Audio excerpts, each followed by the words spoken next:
American forces کا پیچھے رہ جانے والا اسلحہ اس کے بہت بڑے ذخائر اس ایمونیشن ڈپو میں چھپائے گئے ہیں۔ پاکستان میں مارے جانے والے درجنوں دہشت گردوں سے یہ امریکی اسلحہ برآمد ہو چکا ہے۔ تو اب وقت آ گیا ہے کہ پاکستان آگے بڑھے اور افغانستان میں موجود دہشت گردی کے ان تمام اڈوں کو سرجیکل سٹرائکس کے ذریعے تباہ کرے۔ ماضی میں بارہا ہم افغانستان سے مذاکرات کر چکے ہیں، کابل رجیم کو مطلوب افراد کی فہرست فراہم کر چکے ہیں، ان کے ٹھکانوں کی تفصیلات بھی مہیا کر چکے ہیں، لیکن نتیجہ کیا نکلا ہے؟ افغانستان میں موجود تمام دہشت گرد گروپس پہلے کی نسبت زیادہ محفوظ و مضبوط ہیں۔ ان میں اب کوئی شک نہیں رہا کہ ان درندوں کو کابل حکومت پال پوس رہی ہے، اور یہ کام بھارتی سرپرستی اور مالی معاونت کے بغیر تو ممکن نہیں ہے، اور بلکہ بڑی ہیوی قسم کی مالی معاونت۔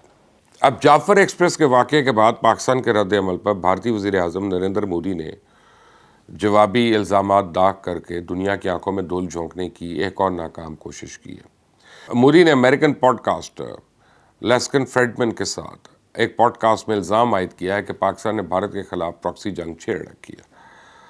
بھارتی اسپانسرڈ دہشت گردی کے الزام پر مودی نے ہزا سرائی کی ہے کہ پاکستان نہ صرف دہشت گردی کا عالمی مرکز بن چکا ہے، بلکہ پوری دنیا کے لیے پریشانی کا باعث بھی ہے۔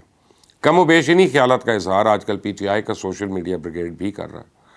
تو میں سمجھتا ہوں کہ پاکستان اس وقت حالت جنگ میں ہے۔ پاکستان کو قومی یکجہتی اور اتحاد کی جتنی ضرورت آج ہے، اتنی شاید ماضی میں کبھی بھی نہیں رہی۔ پوری قوم کو دہشت گردی کے خلاف متحد ہونا ہوگا، اور اس جنگ میں بزدلی کی کوئی گنجائش نہیں۔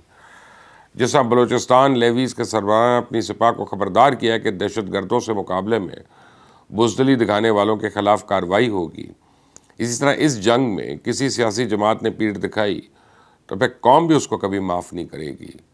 جب آپ کے پڑوس میں آپ کے خلاف اس قسم کی سازشیں پنپ رہی ہوں تو پھر دشمن کے حملوں سے اپنا گھر محفوظ رکھنے کے لیے آپ کو غیر معمولی حفاظتی اقدامات کرنے پڑتے ہیں۔ ایک گھر میں رہنے والوں کو وقتی طور پہ اپنے اختلافات بھلانے پڑتے ہیں۔